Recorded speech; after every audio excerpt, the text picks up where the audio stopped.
এই মুহূর্তে সবথেকে বড় খবর শিলচর সংবাদের পর্দায়। আনিপুরে শারীরিক বাধাগ্রস্ত যুবতীকে ধর্ষণ ও বাসকান্দিতে ছাত্রীকে যৌন হেনস্থার ঘটনার প্রতিবাদে সরব হলো কাছাড় কলেজের ছাত্রছাত্রীরা।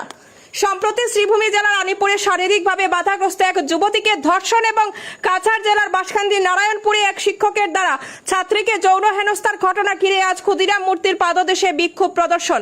এই দুটি নৃশংস ঘটনার বিরুদ্ধে আজ শিলচরের কলেজের বজরং দল শাখার ছাত্রছাত্রীরা রাস্তায় নেমে এই ঘটনার তীব্র প্রতিবাদ জানান। তাদের দাবি, দোষীদের দ্রুত গ্রেপ্তার করে কঠোর শাস্তি নিশ্চিত করতে হবে। ঘটনাগুলিতে মহিলাদের নিরাপত্তা সুনিশ্চিত করতে প্রশাসনকে কার্যকর পদক্ষেপ নেওয়ার আহ্বান জানানো হয়।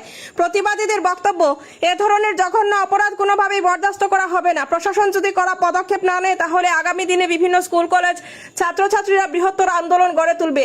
এই দুই ঘটনার পরিপ্রেক্ষিতে শিলচরে উত্তেজনা ছড়িয়েছে এবং সাধারণ মানুষ দোষীদের বিরুদ্ধে কঠোরতম শাস্তির দাবি জানাচ্ছে। বিস্তারিত দেখুন শিলচর সংবাদের পর্দায়।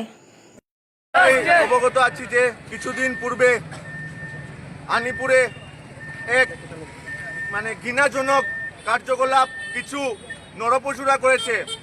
আমরা সবাই জানি যে এই ঘটনার সঙ্গে কোন ধরনের মানসিকতার মানুষ জড়িত আছে।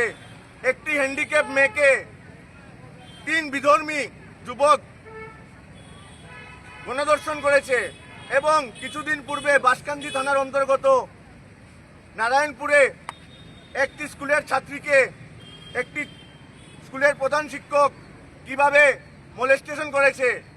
আমরা আপনাদের থ্রুতে আমরা আসাম গভর্নমেন্ট এবং পুলিশ প্রশাসনের কাছে এটাই অনুরোধ রাখতে চাই, ওদের যে কেস আছে ওই কেসটি ফার্স্ট ট্র্যাকে উঠিয়ে ওদেরকে অতি সত্বর ফাঁসির সাজা দেওয়া উচিত এবং আগামী দিনে যদি এরকম কোনো স্টুডেন্টের উপর এবং কোনো হিন্দু নারীর উপর এরকম অত্যাচার হলে আসামের সকল বিদ্যালয়ের ছাত্রছাত্রীরা রাস্তায় নামবে এবং এই ধরনের মানসিকতার মানুষদেরকে দেশ থেকে তাড়িয়ে দেওয়া এবং এনকাউন্টার করে মারার দাবি আমাদের সব বজরং দল ছাত্র সম্পর্ক ইউনিট থেকে জানাই।